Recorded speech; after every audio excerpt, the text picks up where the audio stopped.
Hello everyone, সকলকে স্বাগত জানাই আমার আরও একটা মিনি ব্লগে। দিনটা ছিল 1 জুন আর ওই দিন ছিল হচ্ছে জামাই ষষ্ঠী। আর সেই জন্যই আমি সকাল সকাল স্নান করে রেডি হয়ে নিচ্ছিলাম। আর তারপরেই ভাবলাম যে আমি যখন রেডি হচ্ছি তাহলে তোমাদের সাথে একটু ষষ্ঠীর লুকটা একটু শেয়ার করি। এর আগে যতবার ষষ্ঠী পালন করেছি তেমন একটা ভিডিও করিনি কোনো দিনও, কিন্তু এই বছর যখন ভিডিও করছি ভাবলাম সবার সাথে একটু ষষ্ঠীর লুকটা শেয়ার করি।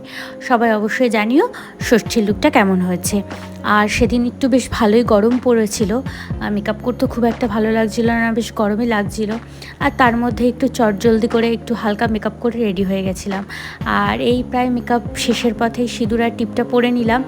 আর তারপরে আস্তে আস্তে এক এক করে গয়নাগুলো সব পরে নিচ্ছিলাম। খুব সুন্দর করে সাজার চেষ্টা করেছিলাম সেদিন, কারণ আমার একটু সাজতে বেশ ভালোই লাগে। আর এটা হলো আমার ফাইনাল লুক, সাজা কমপ্লিট। আর আমার শাড়িটাও খুব পছন্দ হয়েছে। আর এই জামাই ষষ্ঠীর জিনিসটা না আমার খুব ভালো লাগে, মানে এই দিনটাতে জামাইকে ডেকে সুন্দর করে নিমন্ত্রণ করে খাওয়ানো হয়, বেশ মজাই লাগে, সাথে মেয়েকেও।